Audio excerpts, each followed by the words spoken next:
Tim Ferriss is a supporter of MAPS and the psychedelic research and shifting the beliefs about psychedelic medicine in our culture, and for that we are very grateful. He has been called a cross between Jack Welch and a Buddhist monk by the New York Times. He is one of Fast Company's most innovative business people and an early-stage tech investor. He is the author of 5 #1 New York Times and Wall Street Journal bestsellers, including The 4-Hour Workweek. The Observer and other media have named him the Oprah of audio due to the influence of his podcast, The Tim Ferriss Show, which has exceeded 400 million downloads. His latest book is Tribe of Mentors, Short Life Advice from the Best in the World, and he is one of the world's most popular podcasters. We are so thrilled to have him. Marcela is a psychotherapist and an installation artist. Her interest and focus on trauma has led her to understand the healing process as an intimate reconnection with one's essence through love, integrity, acceptance, and honoring of the human spirit. In addition to working with trauma and PTSD, she has dedicated her professional life to teaching and research. She uses art as a vehicle for deepening the relationship to self, others, and the natural world. Marcela worked as a co-therapist in MAPS' very first government-regulated MDMA-assisted psychotherapy study in Madrid, Spain, and she has served as the principal investigator for MAPS Phase II MDMA-assisted psychotherapy study in Boulder, Colorado, and currently in the MDMA Healthy Volunteer study and Phase III site, also in Colorado. Additionally, she is a trainer and supervisor for therapists working on MAPS studies for MDMA-assisted psychotherapy. I would say one of the things that I think of when I think of Marcela is if there was one person that I would want to put my future training in the hands of, or my psyche or my soul in the hands of, she would certainly be maybe one of the top 2 people in the world. So I have great respect for the work that she does on behalf of MAPS. Please welcome Tim and Marcela to the stage to discuss Marcela's work as a psychedelic therapist and MAPS therapist trainer.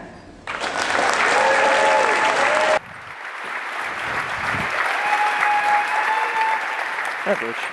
Oh, sit. Good day, everyone. Thank you for coming. This is the 3rd participant, Molly, the dog, not named after any particular molecules. And this session we have lots of time for. We have 90 minutes. It is a good stretch. We may not go that long. We will see. We're going to surf the waves, and I'm thrilled to be here. After that intro, please give me time to disappoint. It's all downhill after that bio. I'm very good at writing them in 3rd person. And I really just want to jump in. Molly, you're going to sit at sentry duty? Here, well, down. A little less Sphinx for this topic, I think, is a good idea. And Marcela, I think we could just start at the beginning. If you could tell us a little bit about where you're from, where you grew up, just to give us a little bit of context. Sure. I was born in Colombia, and I was raised there. I came to the States when I was 20. Mm-hmm. And when you were in your childhood or early teens, you can pick, what did you think you wanted to be when you grew up, or what you would be? This is kind of like a edgy story, because what I wanted to be was a fire truck. You wanted to be a fire truck? Yeah, I wanted to be a fire truck. Wow. That's incredible. I think we should dig into this. So this was not an enhanced vision of what you wanted to be. This was a decision you came to as a little girl. How did you decide on fire truck? What was the appeal of the fire truck? They were very shiny and red, and they had ladders, which I loved, and hoses. And all true. Usually, like dogs were part of the team, and it was just like you could literally block a road. Mm-hmm. Like you had that much power. Like you could just block a road. And you know what was interesting is that a lot of people, when I told them that, they would say, "Do you mean a fire person?" I said, "No, a fire truck." And everybody thought it was either like, oh, poor thing, like, oh my God, Right. or like, I hope somebody tells her or something like that. But my mother worked at the mental health hospital, and I used to love going there and playing cards with all the inmates. It was something that I really, where I felt safe, actually. Huh. And so there was this man, his nickname was Fosforito, which means little match. Little match, yeah. He was a paramaniac. And he asked me what I wanted to be when I grew up. And I told him. And he was the first person ever who said, wow, do you mean like one of those red fire trucks? It was fabulous. Fosforito, got it. Yes. You totally got it. Why did you feel safe in that environment? Why did you feel comfortable in that environment, in the hospital? Well, And how old were you, roughly? When I decided to be a fire truck? No, when you were playing cards with Fosforito. Yeah, I started maybe when I was around 12. And it's kind of like what I asked for my birthday every year, to go spend time there and play cards and talk to people. And I think it was where I felt seen. I think I came, I grew up in a country where civil war started when I was born, practically, and it wasn't safe, and I saw a lot of things happen because of the war on drugs and just the danger of the city where I grew up, and my family of origin wasn't safe. There was a lot of abuse, and so it was like I could be with people who didn't care about that. Yeah. There's I suppose, a purity in a way. Yes. Like an insulation. Yeah.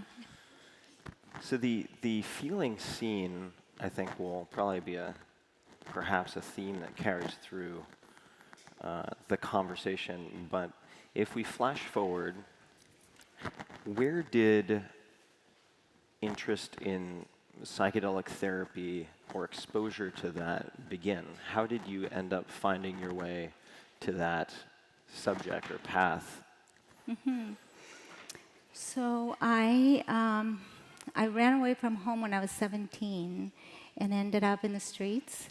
And so I was homeless for a while, which was probably one of the hardest experiences. I ended up with like the wrong crowd after that, and spent a year in a really abusive situation. And then I decided to kind of like find a way to escape. So my escape was to come to the United States. I had been here when I was 12, and I loved it. It was one of those experiences where, like when you have all these expectations of a place, and you think, oh, it's going to look like this, or it's going to be like this, and it never quite matches. Well, it matched. Huh. And it was when reading Dick and Jane books. You're too young for it. No, I remember Dick and Jane. It was like Dick and Jane and Spot. Yeah. It made me want to come to the States. They had like back doors where you didn't have to lock it, and they had canned cookie jars, and it was great. And so it just matched the town that I ended up in.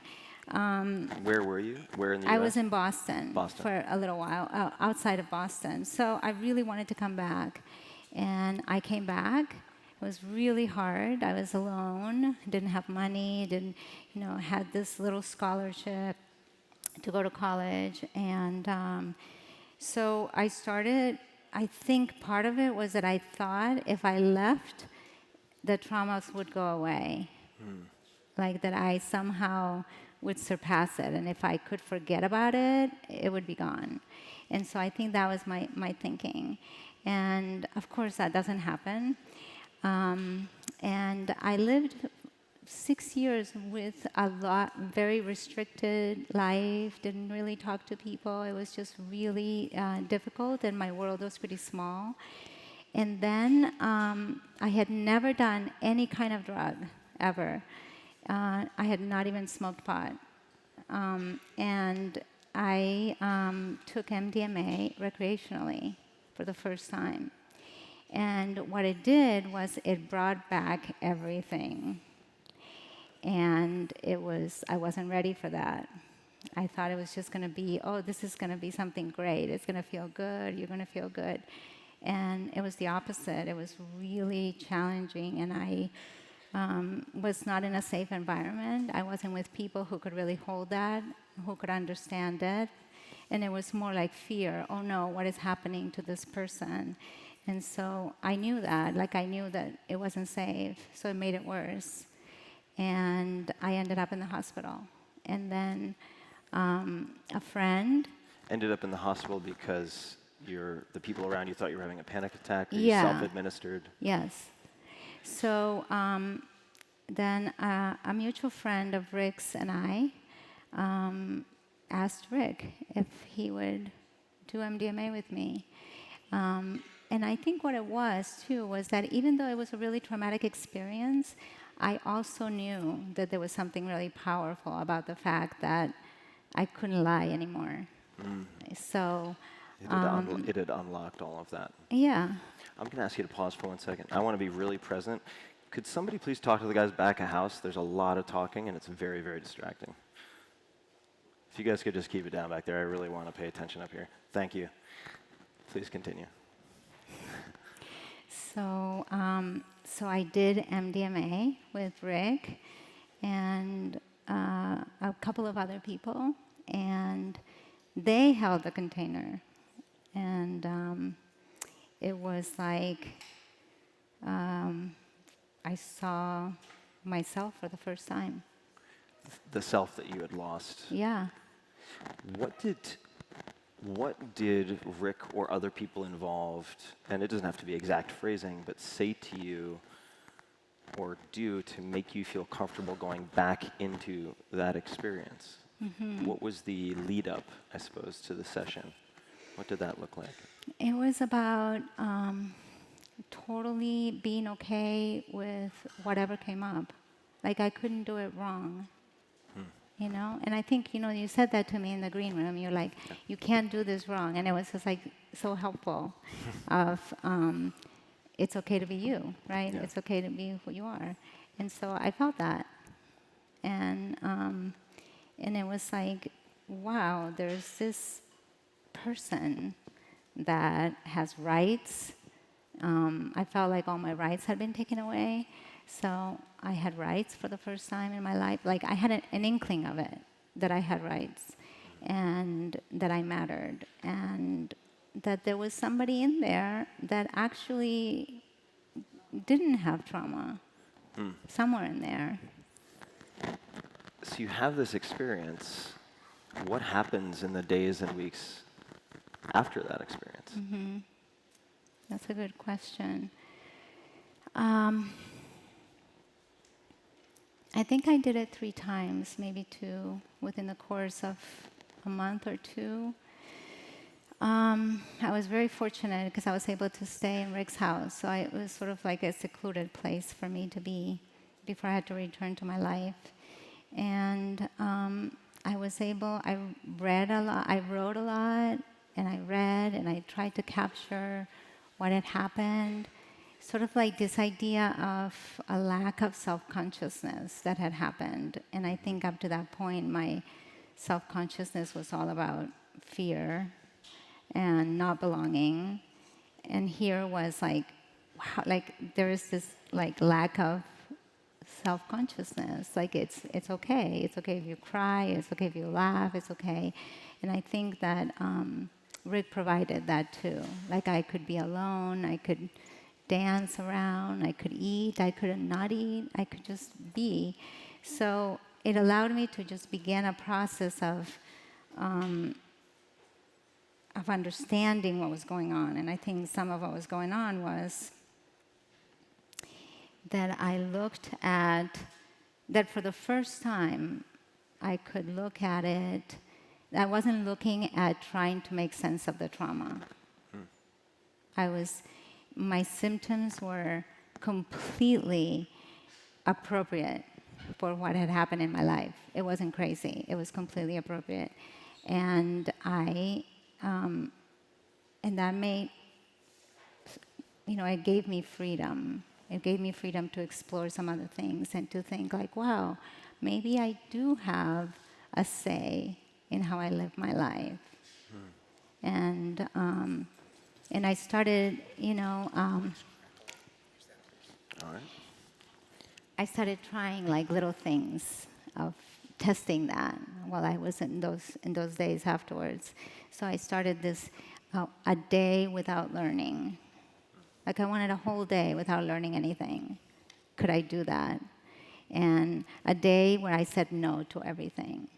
So testing this ability to have some say about my life. So that was what it was like, the days after that.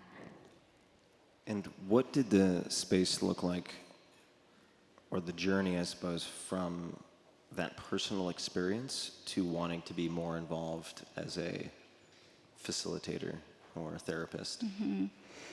I think because of my own suffering and having had quite a bit of therapy before then, I did have therapy before that experience, and it just didn't work that much. It wasn't very helpful. I had a diagnosis of schizophrenia. That was like the first diagnosis I had. And I think it was, that I realized that so many people could not understand trauma, could not understand like the symptoms of trauma. So I thought like, wow, like it actually saved my life. I felt like it was just something that was giving me this opportunity. And I was an art teacher at the time. And I just thought, like, I really want to do this. I want to do this for other people. I want to be able to help other people. Rick started MAPS a couple of years after that. So he and I did our work the year before MDMA was criminalized. In 1984, I was 25, 26. And so I thought, we're really far away from that. Like, I couldn't imagine that it would ever happen, that there was a potential of being a psychedelic psychotherapist. But I was determined that I wanted to work towards that. And it took me a few years. I went to graduate school for art and taught some more, and then went back to school so that I could become a psychotherapist and be ready. You're paddling for the wave early. And you've done so much good work and helped so many people. Who are some of the influences outside, or what are some of the influences outside of Rick who have shaped how you've approached becoming the therapist you are today? Claudio Naranjo, who died recently, he was definitely, I resonated a lot with the way he did the work. And so he was one of my heroes. And I tend to look for books and writings, not through psychotherapy so much. I read those sometimes, but they feel like work. And so I think a lot of the inspiration comes from Arhuaco Indians in the mountains of Colombia, the way that they approach life through psychedelics and their healing, the way they heal. So their stories are very powerful to me. I lived very close to them for a year before I came to the States. And I read a lot about artists. So there's different artists that have written about how to be an artist.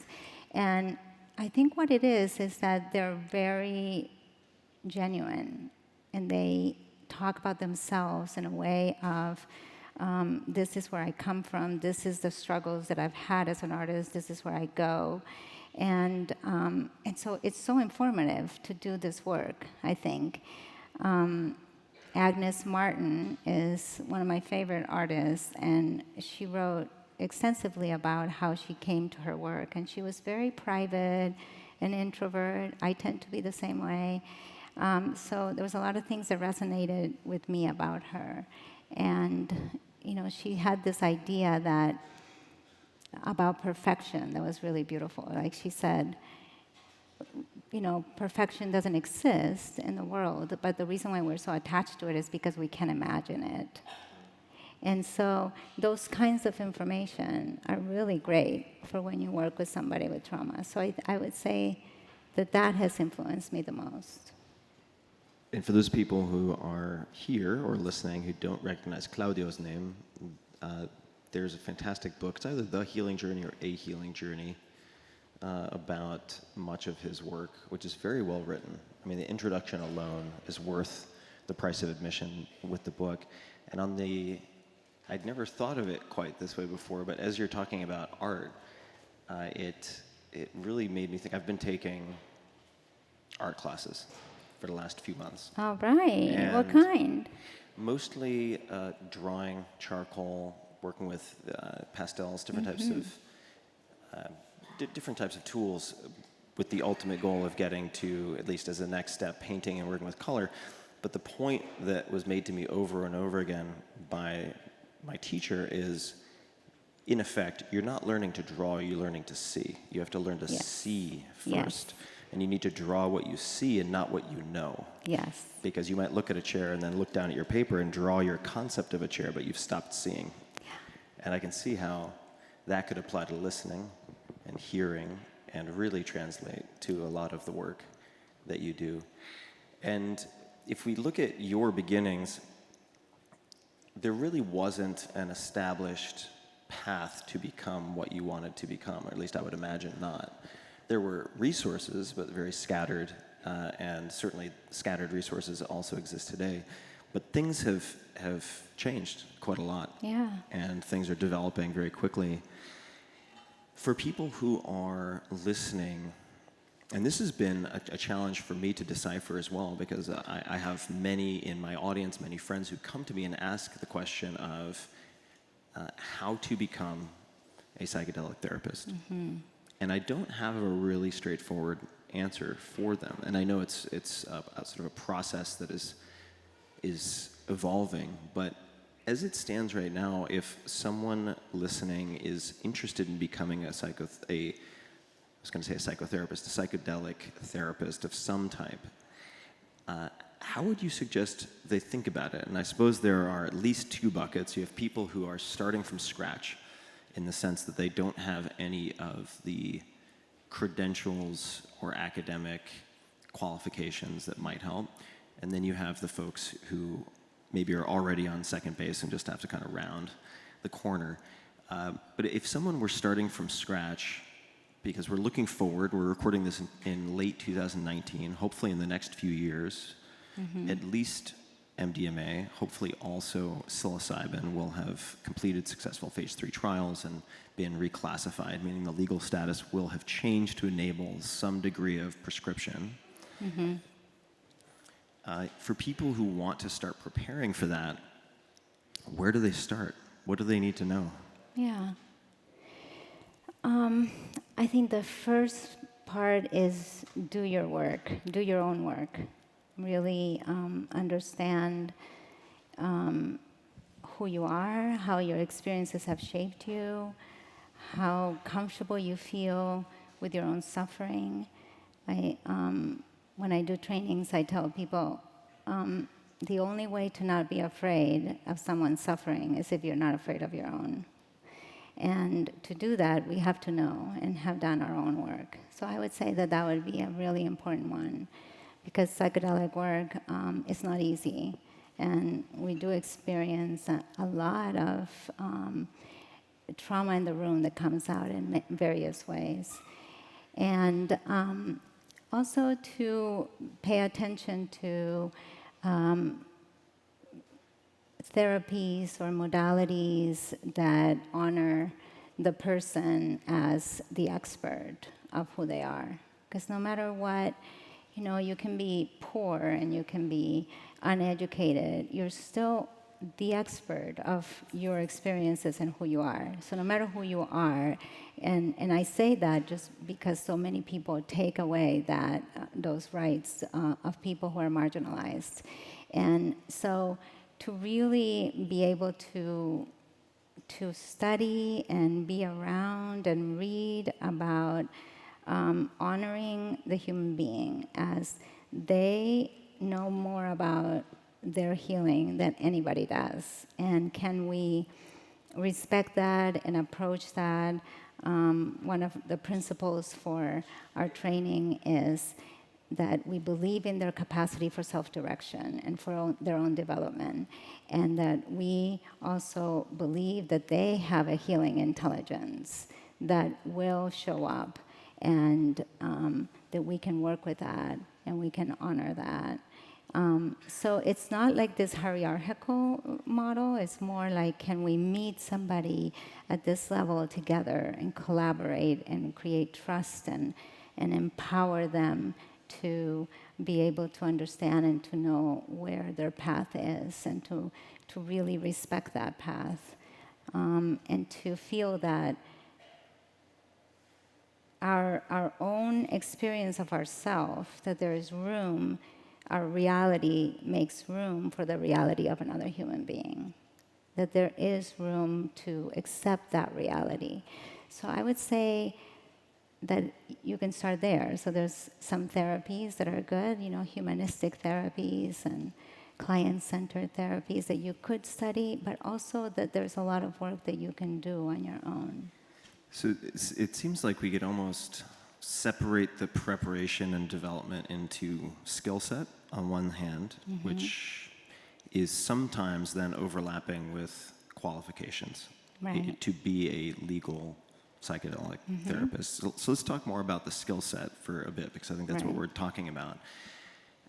There are certain modalities, and I've had the good fortune to sit through some trainings through MAPS, even though I am effectively auditing. I'm not currently preparing to be a psychotherapist, but I really wanted to get a better understanding of the training that exists, because one of the big questions for me is, how do we ensure an acceptable level of quality as the number of therapists is scaled through different training approaches, and it's time sensitive, right? So I sat in the training, and just to underscore a few things that you said, the protocol seems to really take as a base assumption that there's a lot of self-directed healing, that there's some type of inner healing intelligence. And I remember sitting in the training, and in this case it was with Michael and Annie Midhofer, and Michael said, it's always challenging to do these trainings because we're showing you video clips of the interventions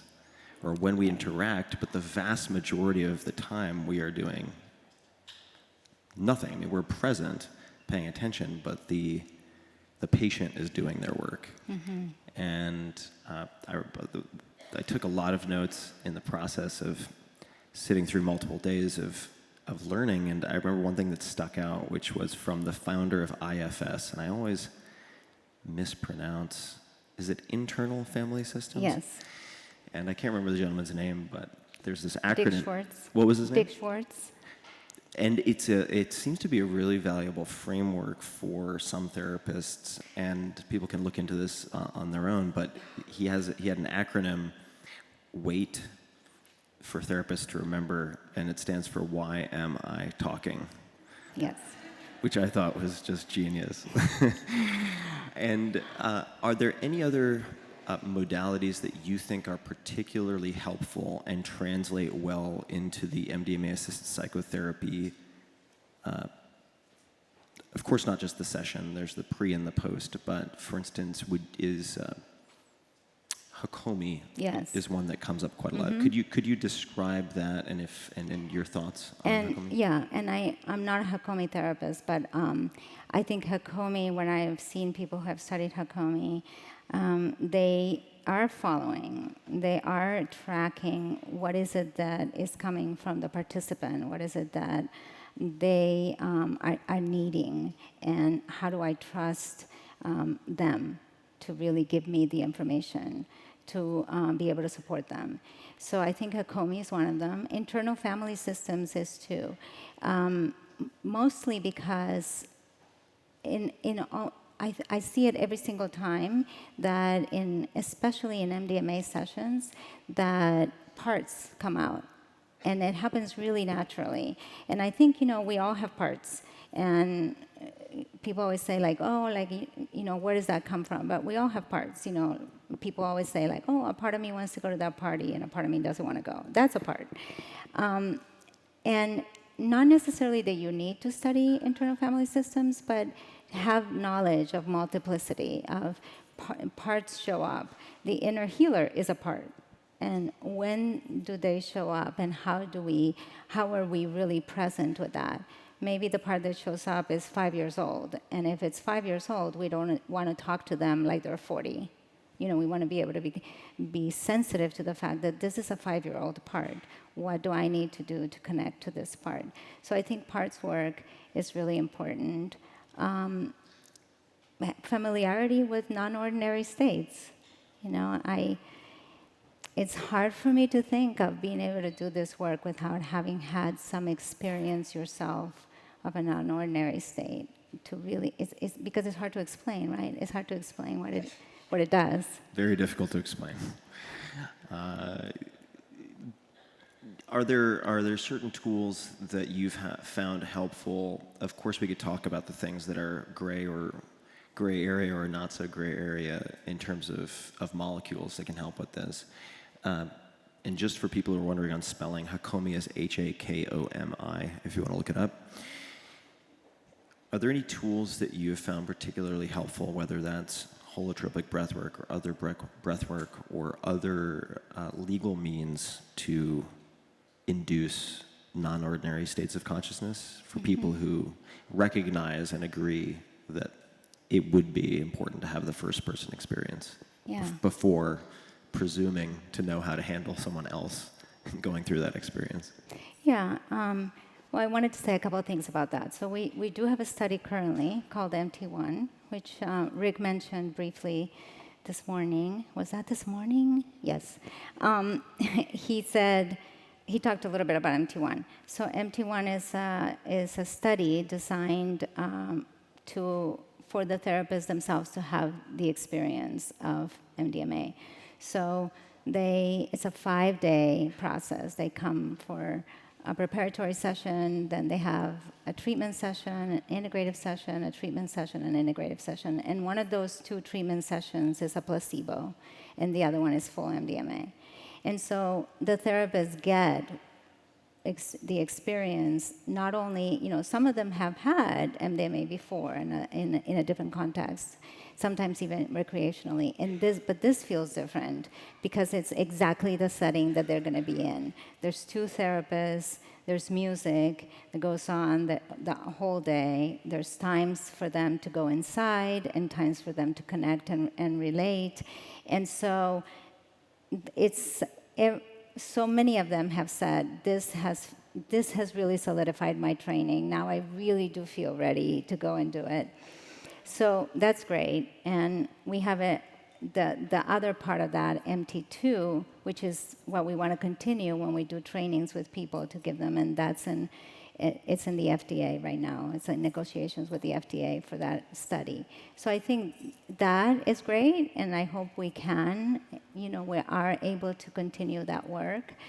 But holotropic breathwork is one way to really get into a non-ordinary state in a way that is legal. Ketamine is another way, ketamine work does create that. I think meditation does that sometimes. Certain yoga does that as well.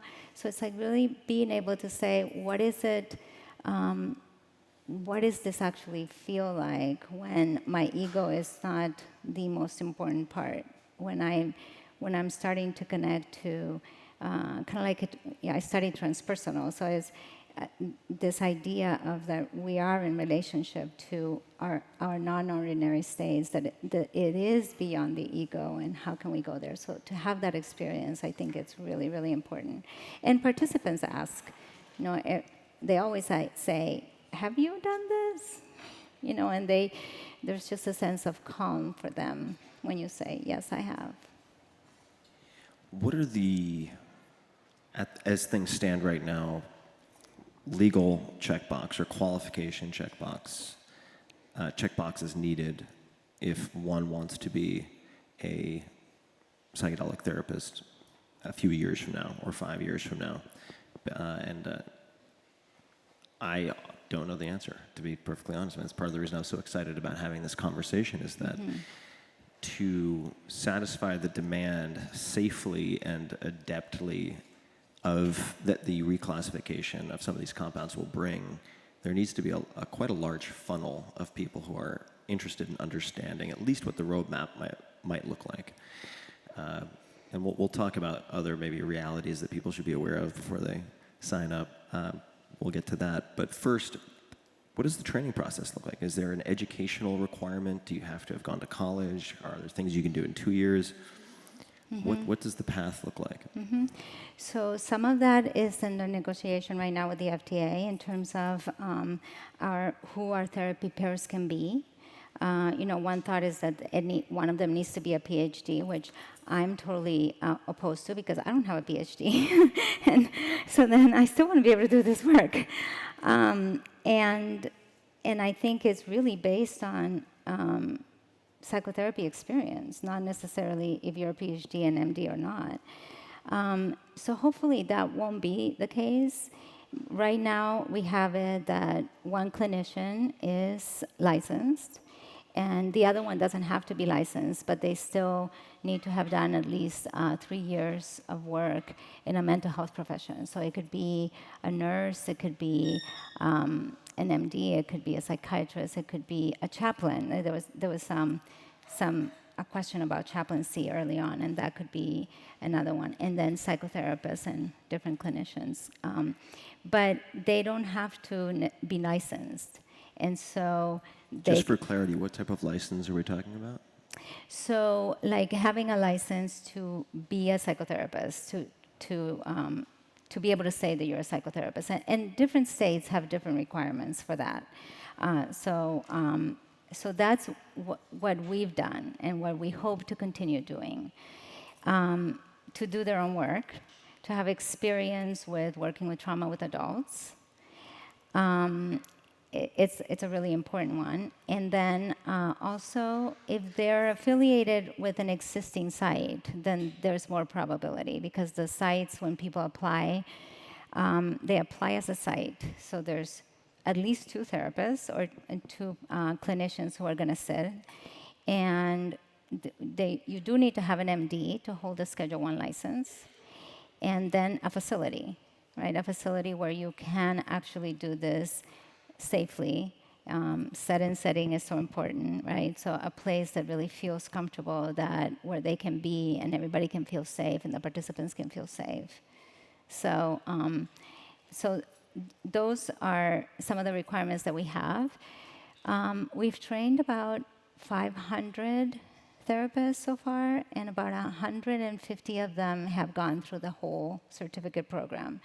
Our program is a 5-part. So the first part, Part A, is online. It's an online course. And then Part B is a 1-week in-person course, which is the one that you did, right? I did the online as well. So I did the Part 1 and Part 2. Okay, great.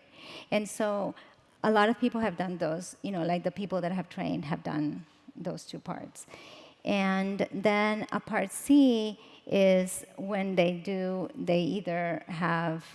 a training that they think would be really valuable to do this work. Somatic is something that I didn't mention. Somatic work is really important because trauma is definitely held in the body, and MDMA is very somatic.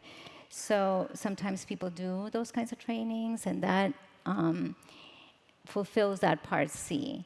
And the way that we want to do it is through this MT1 or MT2, where the therapist can come and take MDMA in a safe place, and the same way they're going to do it, and so where they maybe can sit for another person doing it as well with one of us. And then so you get this really nice experience, right, that is right hands-on.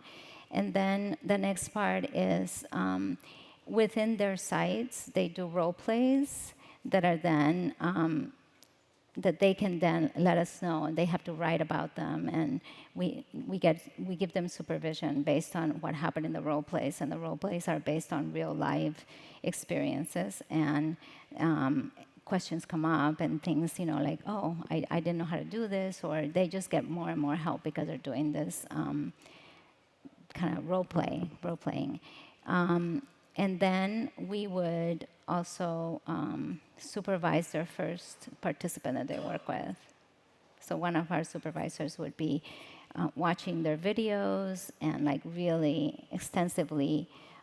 As part of our training, we've done that where we looked at their videos and given them feedback. And we're talking about like 8-hour session videos. So for people who are listening who do not have academic or medical credentials currently, but they want to explore the first few steps of putting themselves into a position where they could perhaps sit in the room with someone else who is licensed. If you want to become a licensed psychotherapist, you can figure that out on your own. But let's assume that that is not in the cards for people who are listening, but they want to be that second person, or put themselves in a position where the odds are increased that they'll be able to do that. What are some first steps that you might suggest to them, aside from the first-hand experiential pieces, but the actual prerequisites for moving in that direction? I'm not sure if I hope I understand your question correctly, but in order for them to get to that place of being able to really sit, then they need to have had these things that I've mentioned. They need to have some experience working with trauma, and that they're working towards either licensure, or that they're in the process, they're registered, or that they're in the process of it. And if, we can make it specific, that was a terribly worded question that I gave you, and a very long one. It was like a paragraph. You can ask it in Spanish. Brain vomit. Por favor. Anyway, He speaks Spanish really well. I could. I think it would be even more confusing, but we'll see. We'll see how well my caffeine kicks in. Soy porteño trucho. Te digo la verdad. Entonces, you should do it in English. So, now my brain's running off on this completely other tangent, but I'll try to reel in the marlin here for a second. Back, Tim, thread, MAPS, training. Oh yes. So if someone were listening, they're sitting in Chicago, and they have an undergrad degree but no advanced degree. Would you suggest they go to the MAPS website first to gain the experience that you're talking about? What are some of the less intimidating experiences that people could test for a week or 2 or 3? Are there any particular suggestions that you might have? I see what you're saying. We don't have any of the scheduled trainings for next year yet, but we will by the end of this year. So I would suggest, and I'll put some at the end of the session. I'll have the websites up, to apply for the newsletter, and then to get information and to keep getting updates about when the trainings are and what is required and what are the changes that have happened. But there's also a space where there's other people from different parts of the country and the world that really want to get a site together or are really interested in this work too. And so we've had people that, even though we don't know when it's going to get approved, we don't know those things yet, people still want the training and they want to connect with each other. So they get together and I've heard people like meeting once a month, and then they go through the protocol and they go through the treatment manual and they start talking with each other and saying like, what would it take for me to do this and feel comfortable? Like, I'm going to do preliminary work until I can get into a training, or until it becomes, something I can do in the future. So there's a lot of things to do in the meantime, in community, in connection with other people who are wanting the same thing. And since we have those things online, we have our protocols online, we have our treatment manual online, and so they can do a lot of work to begin with, yeah. Yeah, you can effectively simulate the first part of the training by of course there are going to be major gaps, but by becoming very familiar with the treatment manual and so on, maps.org, everybody here probably knows that URL, but people listening might not.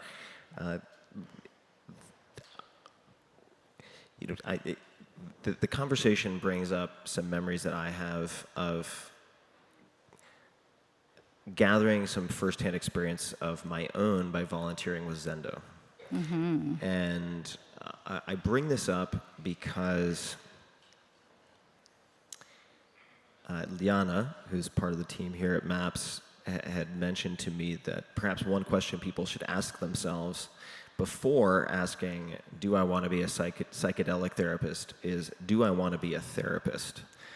And that psychedelics have this very sexy sheen. Yes. It puts a very nice paint job on that Corvette of a therapy job that you might not have taken otherwise. But volunteering at Zendo, and for people who don't know, is, and I know the tagline has changed, so forgive me if I screw this up, but it's, is it peer-to-peer? That's more computer. Okay, thank you for that tagline. I'm trying to think of the descriptor that I'll use, but it's peer-based harm reduction, in effect. And what that means is people go through trainings at a place where it is likely that some attendees to, say, a festival or Burning Man will have what they would consider a bad trip. And you're then trained to hold space and sit with that person. Yeah. And I recommend this to anyone, in part because it highlights just how unsexy it can be, if that makes sense, right? Because people think like, yeah, I'm gonna sit there and I'm gonna walk them through their trauma and like heal their soul and like demons be gone, I'm gonna be this awesome shaman, it's gonna be great. And then you're like, no, actually they just vomited on your pants and you need to go get some napkins because they snotted all over your like back of your hand, and then they're asleep and you're just sitting there for 6 hours because they're asleep. Like, yeah, that's also the job. And I remember sitting there at Zendo's, kind of hilarious. I was sitting there, because I did a lot of shifts. Basically, the only reason I went to these festivals was to do as many shifts as possible, so unlike me. And I remember this guy next to me he pulled out his like contraband laminated page that he had with all of his like secret techniques that he was going to use in his session, like completely outside of the protocol. And then his person was just like, I don't want to listen to your words, and like went to sleep. And this guy was like, but my art. And I was like, oh, this doesn't bode very well for this guy. What are some other maybe just realities that people should be aware of if they think they want to commit to doing this? I'm so glad you mentioned Zendo, because from so many people I've heard, people that we've trained, I've heard, this is where I got my best training. Because it's in the moment, and you need to be present for that. You don't know what they took, so it's even, the safety piece is not the same as if you know, like, this is MDMA, you took it an hour and a half ago in this setting, so it really amps that up. And so I think it's the best training, because then you're not role-playing, right? Like, you're training with somebody right there live, and you're doing that work. So sometimes people do get like, wow, this is really hard work. And I always tell people, if they get the message when they take a psychedelic that they should be a shaman, it's a lie. Yeah, and pro tip, if you meet anyone who's running around calling themselves a shaman, probably also a fair indicator that they're not anything near being a shaman. That's a whole separate diatribe. So, yeah, don't find your shamans on Craigslist or Facebook. Recommendation number one. I think one of the also valuable things that I took from not just Zendo, but watching, for instance, a documentary called Trip of Compassion, which I recommend to everyone. Yes. Everyone considering becoming a psychedelic therapist or psychotherapist utilizing MDMA as an assisting molecule should watch Trip of Compassion, because it makes the case, at least for me, very strongly with lots of session footage, that if you're not willing to sit for someone with what we might consider the classic psychedelics, LSD, psilocybin, etc. Of course, I'm not recommending doing anything in an illegal setting, but if you're not willing to do that, you probably shouldn't guide at a high level or facilitate an MDMA session, in the sense that they can be very, very, very difficult. Yeah. Like your experience recreationally, where all this trauma was unlocked. And to be good in that setting really requires proper training and a high degree of sensitivity. And Yeah. it can be really hard. I mean, you can have someone who, let's say, was abused by their father, and suddenly they project that onto you as the male in the dyad. And you need to have, hopefully, some type of training or experience that enables you to handle that in a way that doesn't create more damage. Yeah. Yeah. I think, you know, I've heard it many times when people say, like, oh, I want to become MDMA therapist, and I worry about people practicing outside their competency, because they think, oh, the medicine will carry the session. And I've seen the harm caused by that many times. I've had a lot of referrals into my own private practice where people had a really traumatic experience on a psychedelic because their sitter, somebody who was sitting for them, could not hold that space, and it just created more harm. And so to really be aware of that being in a non-ordinary state, being in a vulnerable state, you're going to pick up on that and want to know that you're with people that can hold that and that can be there for you. And I think that movie is so great that we have that access to show what people can do. Yeah. Yeah, also showcases some very gifted therapists. Yes. Yeah, some very gifted, Ido and Karen and other people, very, very gifted therapists, and it shows you how tough it can be.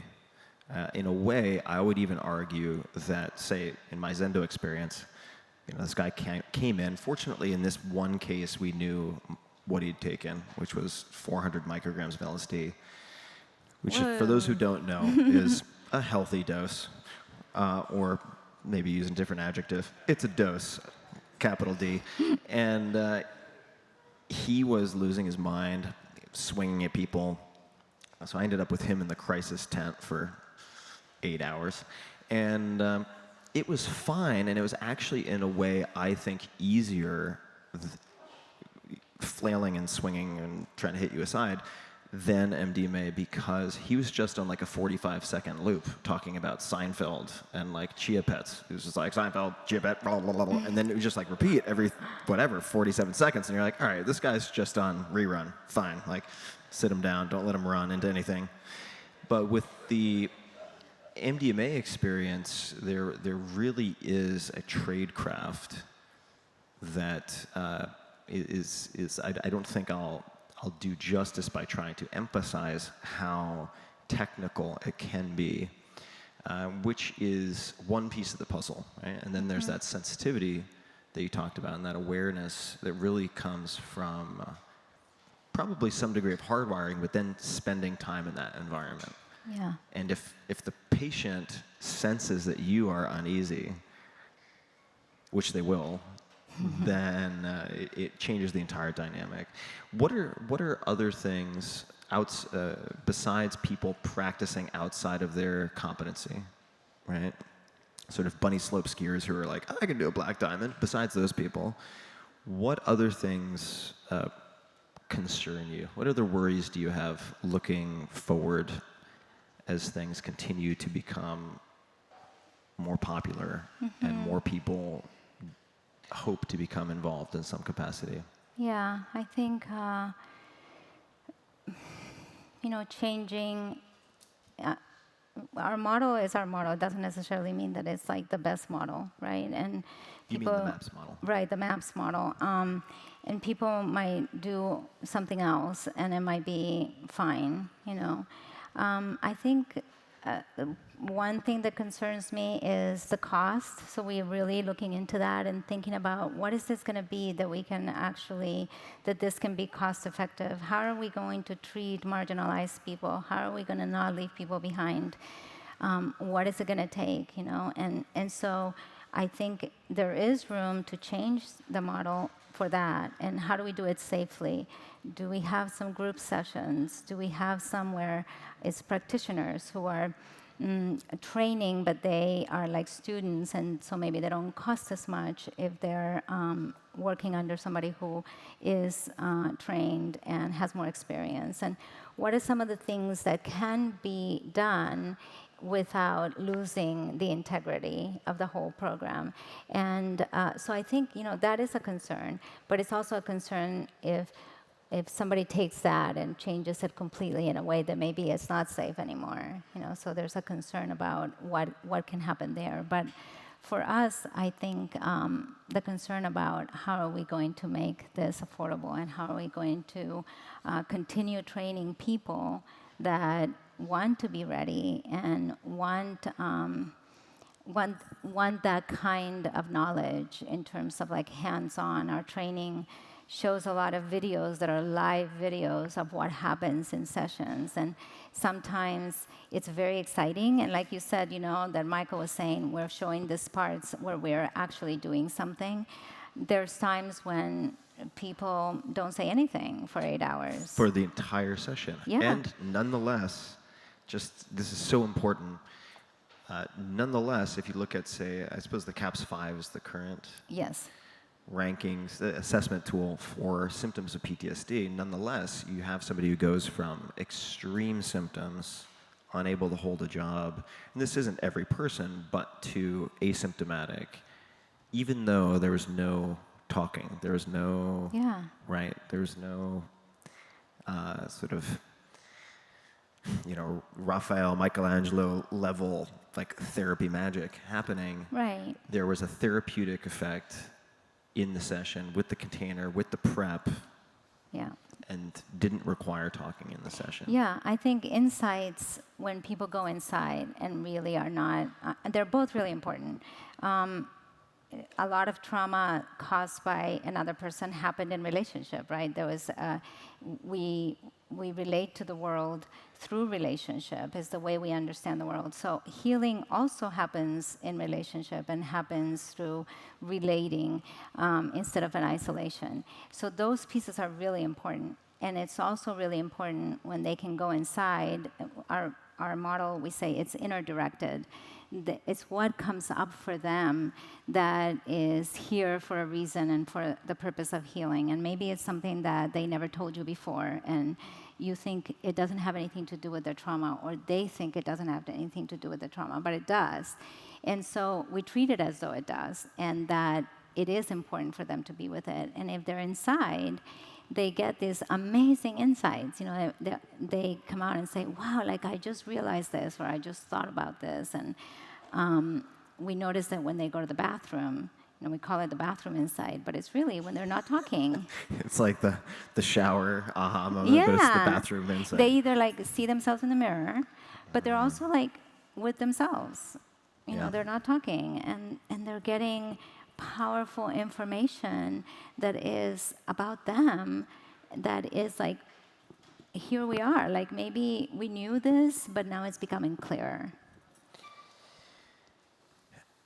When you look back at your first X number, I don't know what number to pick, but first few dozen experiences as a facilitator, as a therapist, what were your hardest sessions for you, and why?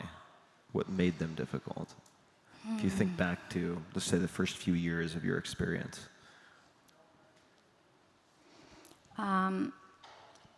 One of the very first sessions that I did was in the study in Spain.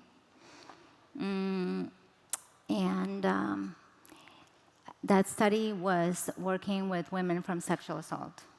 So it was very close to my experience. So it was like, how do I work with this? How am I present?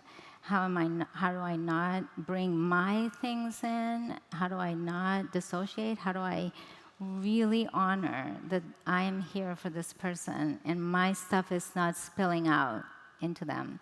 So that was a challenge, and I think hearing their stories was so amazing. It's so, like, when people are in pain and are suffering, they're so real.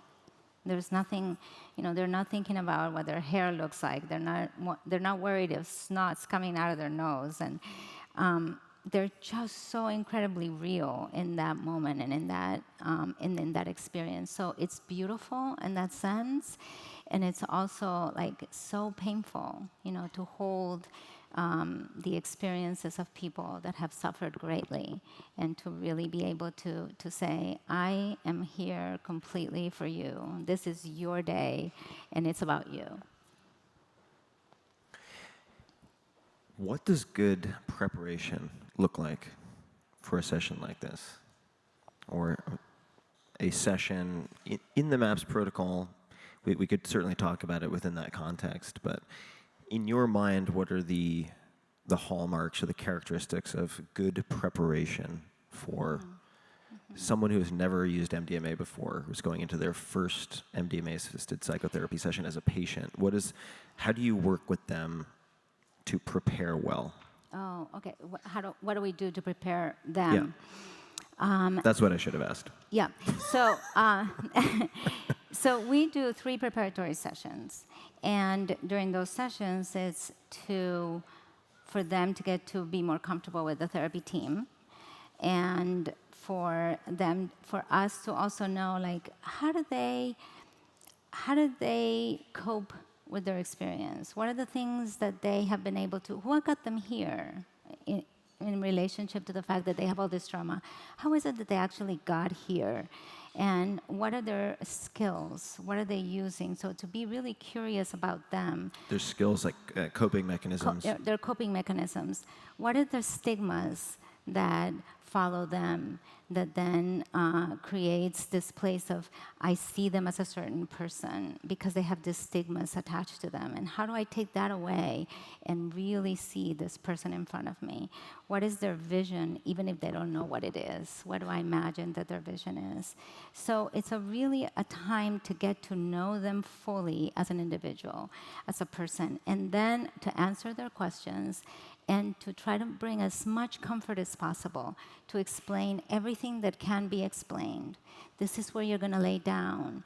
You can bring a pillow. You can bring your own stuff. Is it okay if we light a candle? We're going to have flowers. This is what we can do. These are the options. We listen to music. You can say you don't want to hear the music. It's up to you. These are the things that you don't have a choice about. People with PTSD were not given choices. Choices were taken away. So it's really important to give choice as much as we possibly can. And there's some things that we don't have a choice about because this is research. And so one of them is, once they take it, they can't leave the room for 8 hours. And how are we going to work with that if you do want to leave the room? Because it's not about you hiding that, but it's about us working with that. How can we work together if you feel like you just want to run away? Or if you want to go outside and hug that tree, and unfortunately, we can't let you go outside and hug that tree. Just imagining that in the summary table at the end of the research report, like number of trees hugged, on average, 3.5, standard deviation. Right. I kept thinking... Makes it more complicated. No, I kept thinking, like, we could go out there with a little chainsaw and cut part of the tree and bring it in, but I haven't done it. That's one solution. So what would be an example of what you might say to someone who goes, I can't do this, I got to get out of here, I really need to be outside? Do you first remind them of the commitment that they made earlier and the rule they agreed to? How do you handle a situation like that where someone just wants to escape? They're like, I don't like this, I'm ready for this to be over, I want to go outside. Mm-hmm. How do you handle that? Not really remind them of the commitment. I mean, at some point, maybe you do need to say, well, we're not going to be able to leave, but we're really here with you in this process of you feeling what you're feeling, your legs wanting to move and wanting to run, and can I hold your hand? Can I sit beside you? Can we stay with this experience? It will pass. This experience will pass. What can we do in the meantime? what are some of their coping strategies if they really get to a place where they feel like, oh, I need to breathe. Can we breathe into that experience and just really be with it and know that it is going to shift and that we're right here with you. So it's totally okay.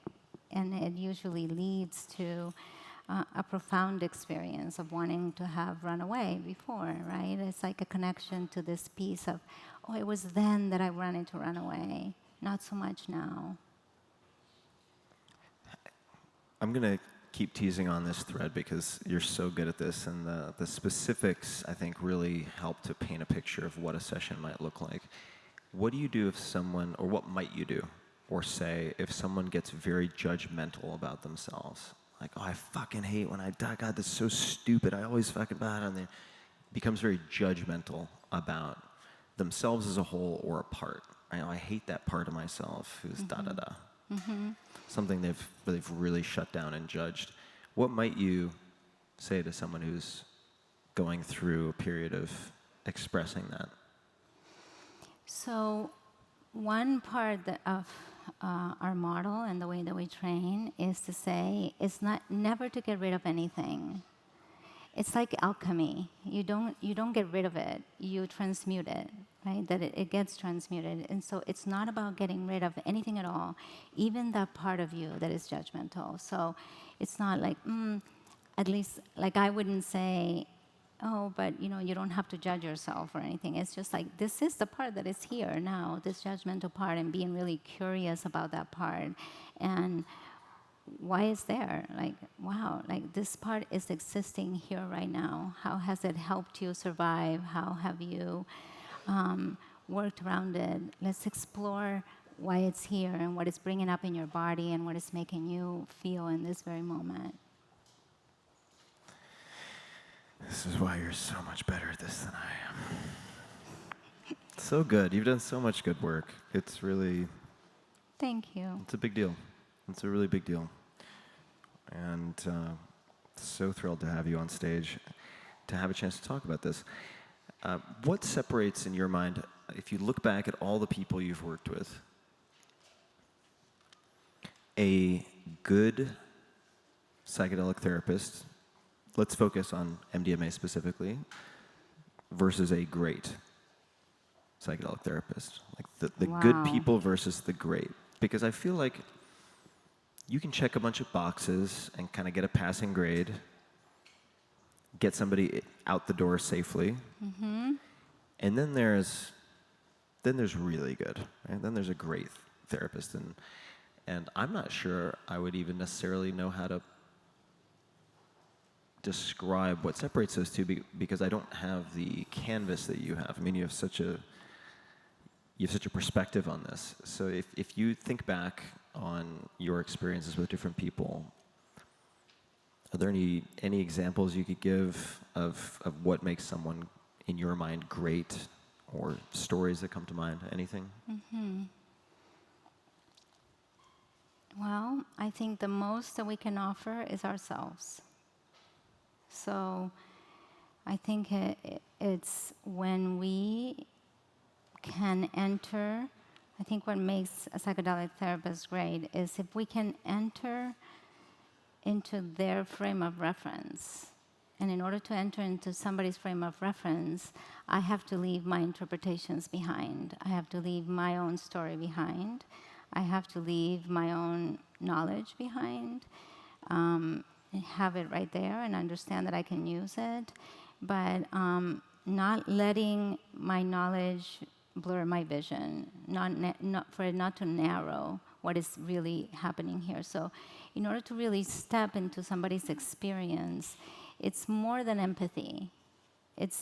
Empathy is part of it, but it's really about I am not at all. I have like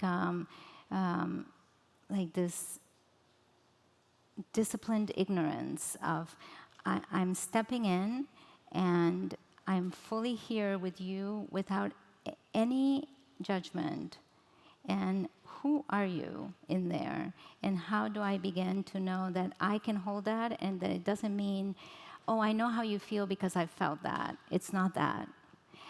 I can have my own feelings of, I think I know what this feels like because I've had it, but it has nothing to do with what they're feeling. And to put that aside and to know that that's my stuff. And so I think in part is that, and the other piece is that, which maybe relates to that, is if I don't spill over any of my stuff. Like they see me and they get me, but they don't have to take care of me. And I can even cry and say, I'm so moved by this, and it's okay. So we had a participant that said to me, he was a little bit worried that some of the things that he would share would be too much for me. And he said, so what are you going to do? What are you going to feel like? What are you going to think of me if I tell you these really awful things that happened and more? And if I tell you these things about myself, like, what are you going to do? Like, are you going to be okay? Like, are you going to be able to just be okay and not be faced by that? And I thought, I might have a really strong feeling about that. It might be really challenging and really hard, and I can take care of myself. It's okay, I can take care of myself, but it might be really, really hard. We're going to talk about post as well, because I don't want to neglect that, but to dig a little bit deeper on the not making the session about you, right? Having all of these narratives about your own experience spill over. Is there a place for sharing pieces of your own experience in a showing of vulnerability in the preparation? Or is it just like, I am a doctor, authority figure, and need to know basis as far as background? Like, is there a value in the preparatory sessions of sharing sort of what has brought you there, in addition to hearing what brought them there? Is there a value in that, or does that contaminate the process in some fashion? In our phase 2 study, every time a participant came in, we didn't have a lot of media at the time. There wasn't a lot of stories that had been written about MDMA. MAPS was not necessarily known by a lot of people, including some of the participants. They had never even heard of MAPS. They were just referred by somebody else. And they would come into the room and they would go, wait, you're Marcela? Like, they were expecting me to be wearing like a white lab coat, and and it was like, it was really like interesting, what they were expecting. And I think self-disclosure is very valuable, and it also needs to be done with a lot of care so that it doesn't become about you. Yeah. And when do you self-disclose, and why are you self-disclosing? Are you doing it in service of you because you're uncomfortable and you need to do something with this? Or am I doing it in service of my participant to normalize something and to share with them an experience that I'm having? And so I'm definitely not this kind of therapist. I think, I don't know which is better, but I'm just not. And I do self-disclose a lot. My clients know, that I'm married, my kids.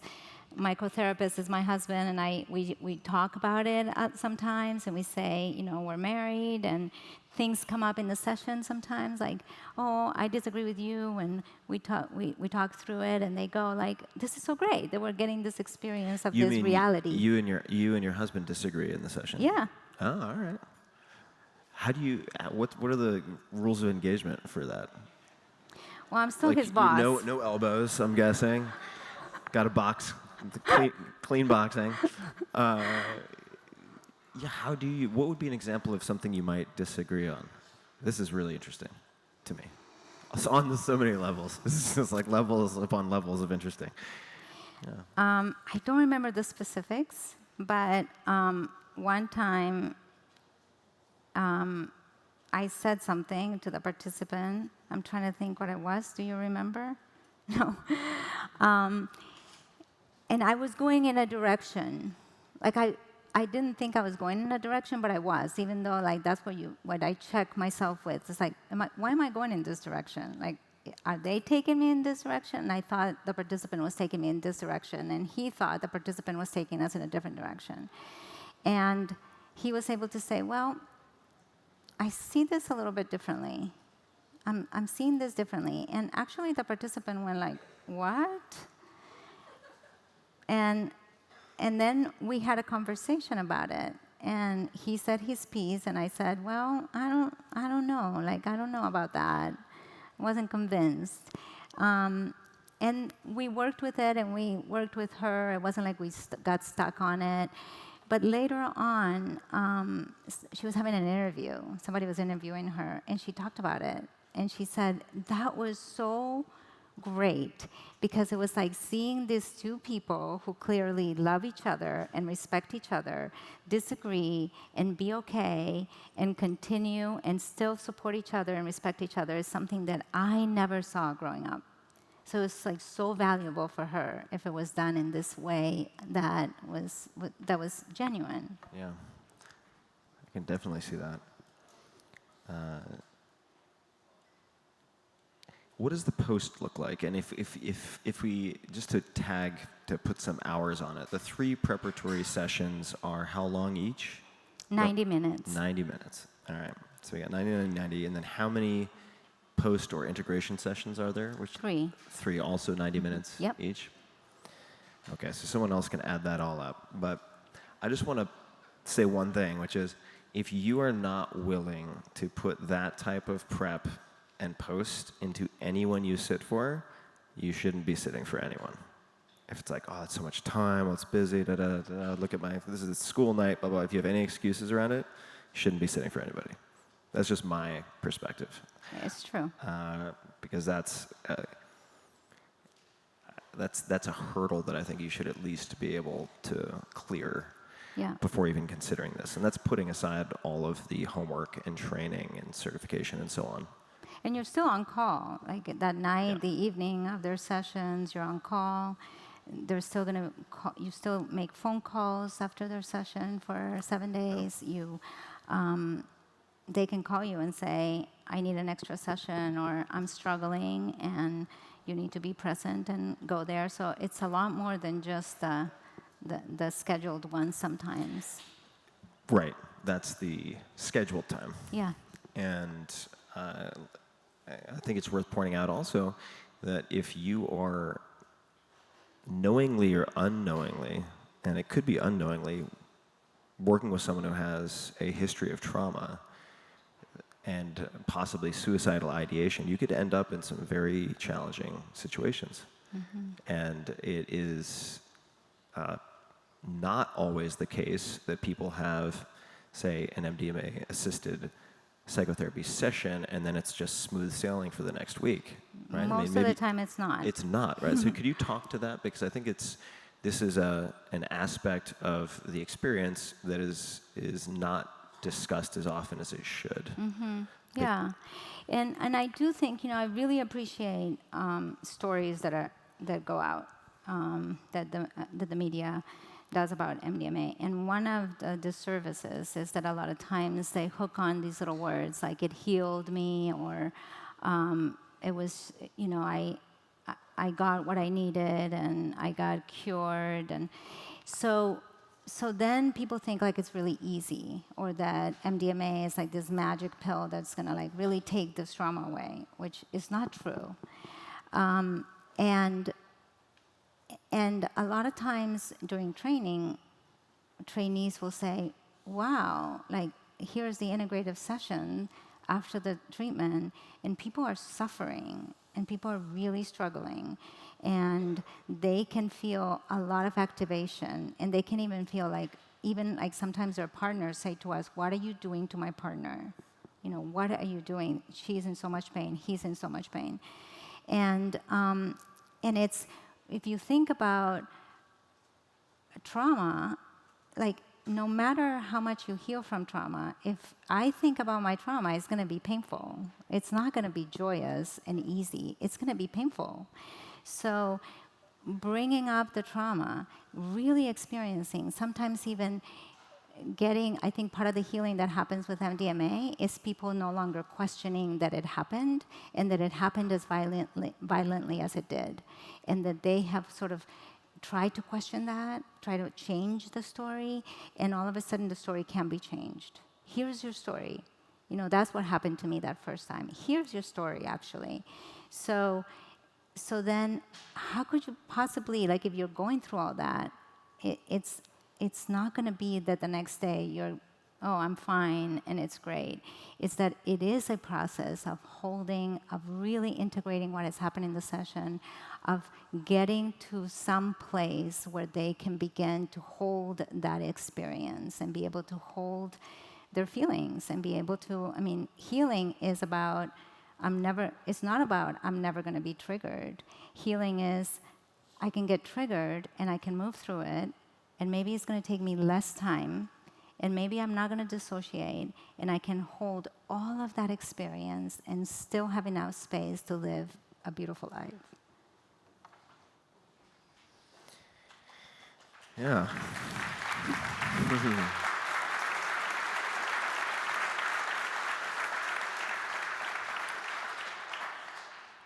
Where can people learn more about the resources that are available, the options that are available for exploring this work?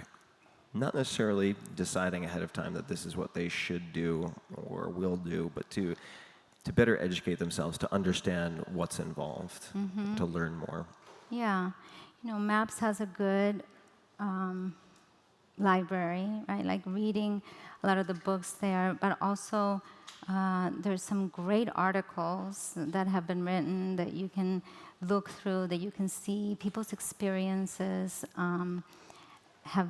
People have done beautiful work talking about their own experience and have really shared with others about their process. I know a lot of our participants have done that, and it's such an honor for them to share of themselves in this really, really from these vulnerable places. So I would say, really. Read about experiences that people have had, read about researchers writing about it, educate yourself as much as you possibly can about the treatment that you want to do, about being a psychedelic therapist. And even though we don't have that now, I know CIIS, the Californian Institute, has a certificate program for research in psychedelics now, and I'm sure that that's going to grow. And I get a lot of emails of people asking me, where do I do, where do I go? And I explore it a little bit with them, of like what interests them. Maybe I think transpersonal psychology is a great way into it. But I also say, read articles, find out where the people who wrote those articles are from. If you really like those articles, if you feel like, oh, it's like-minded people, where are they?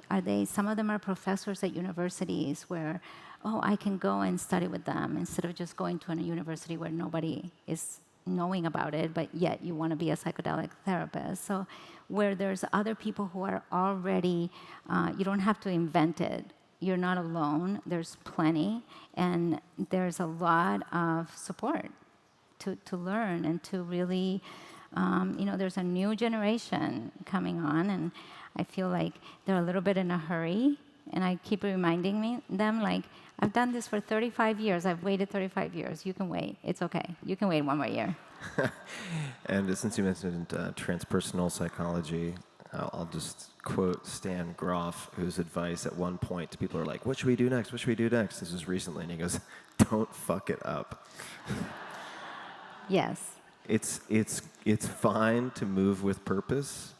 It's generally not a good idea, and certainly not a good idea with these compounds to rush. No. It's not gonna. The movie's not gonna. It's not gonna end as a romantic comedy. It's gonna end really poorly if people rush. Yeah. And MAPS people can find at maps.org. Yeah, of course. I think, is it up there? Maybe Bryce can put it up.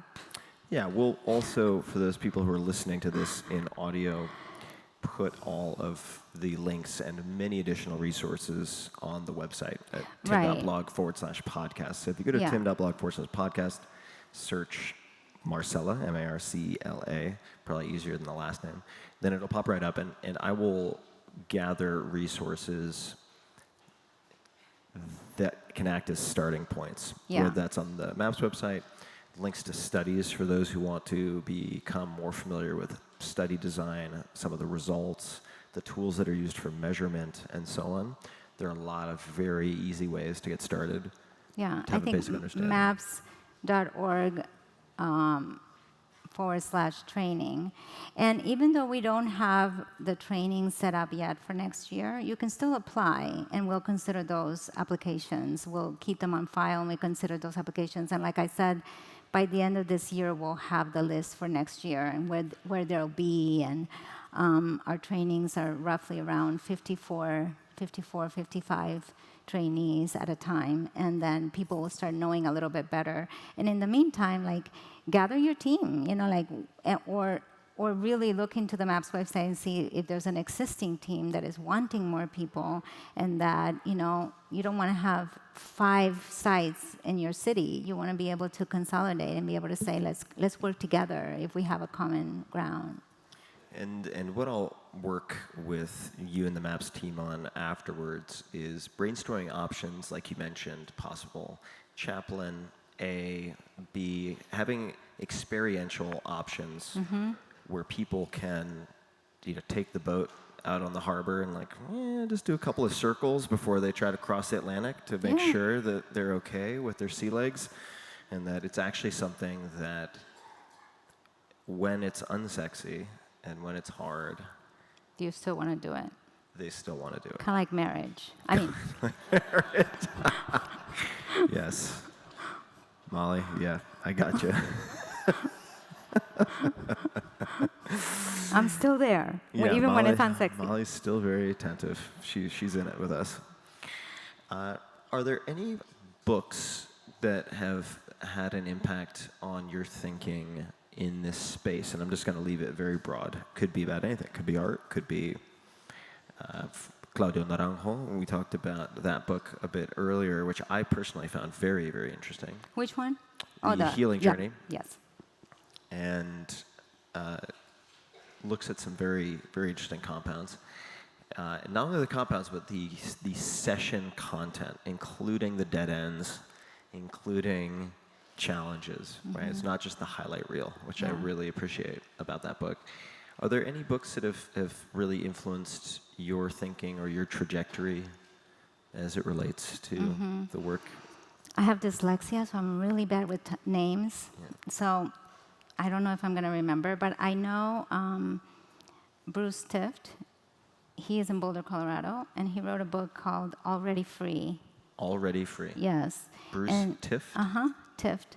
And he combines Buddhism and psychotherapy. And it's really a wonderful combination of being able to marry these two of being present. How are we present with what's happening in the moment? So I think his book is really, really good. And I'm trying to think in terms of, I think, I notice every time that we show, we do trainings or we do workshops, we always put up poetry that really speaks to what we're trying to say. So like when we're talking about the inner healer, we put up poetry about that kind of speaks to that. And I think poetry is so important because it really does actually talk about some of these experiences, about being inner directed, about your inner healer, about your compassion, about your love, about where to come from that. So I think it's doing the work. I think Stan Grof's work is amazing, and his books are very powerful and so helpful, right? That we can really refer to some of his modality and what he's done in his trajectory of life. I think is incredible, and so people like that. I'm trying to think. Do you have any favorite poets? I do.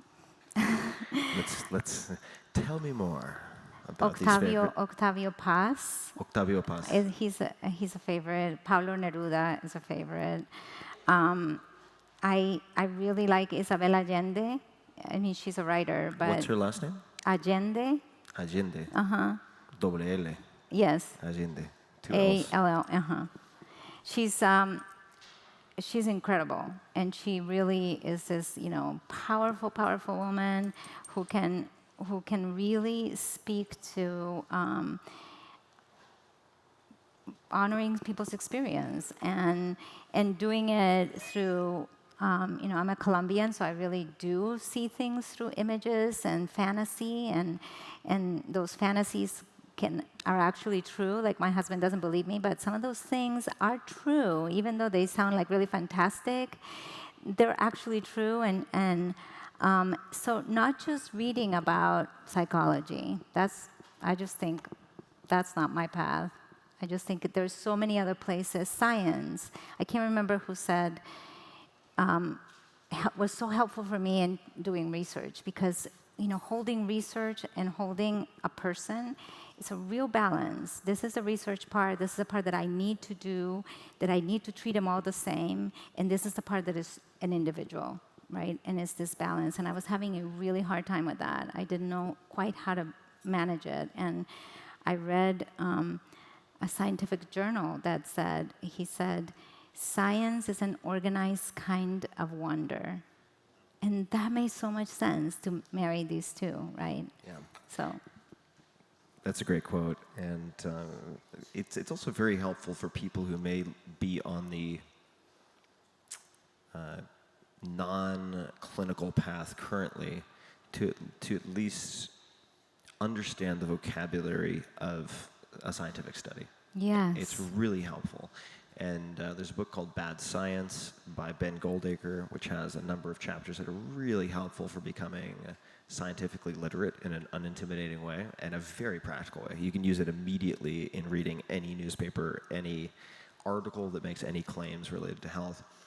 And then Peter Attia, MD, A-T-T-I-A, Peter Attia, MD, his website's same, peterattiamd.com, has a series of articles called, I believe it's Studying the Studies, which teaches you how to read studies. And it's an exceptional series of articles that you can find for free, which helps you to realize if you may have, through your own experience, developed perhaps an what you might call Western scientific angle, that science is shouldn't be a set of dogma, right? As you said, it's sort of an organized way to wonder and scratch that itch in a way that can then be replicated and tested so that you know what you know when you know it, if that makes any sense. Right? Yeah. So you have a certainty of knowing, which is very challenging in this space. Yeah. There's so many possible variables.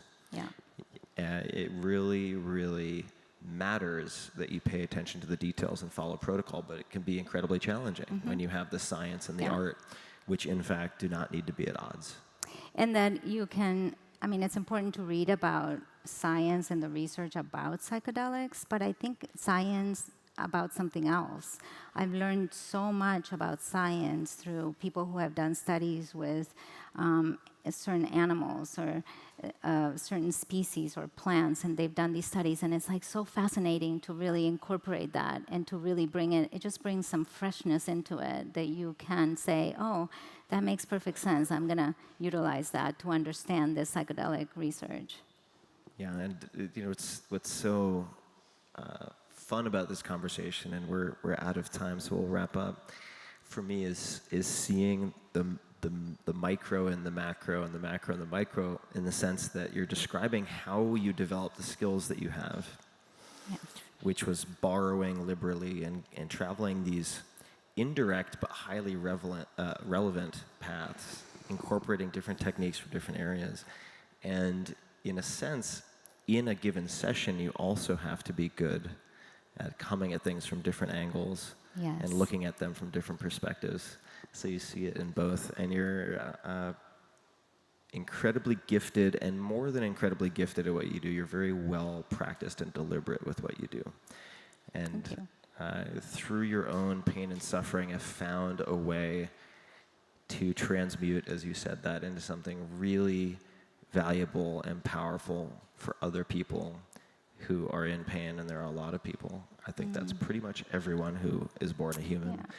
And you're putting a real positive dent in the world. So thank you very much. And I really appreciate you taking the time on stage with me and Molly. I didn't throw up on you. Muchas gracias.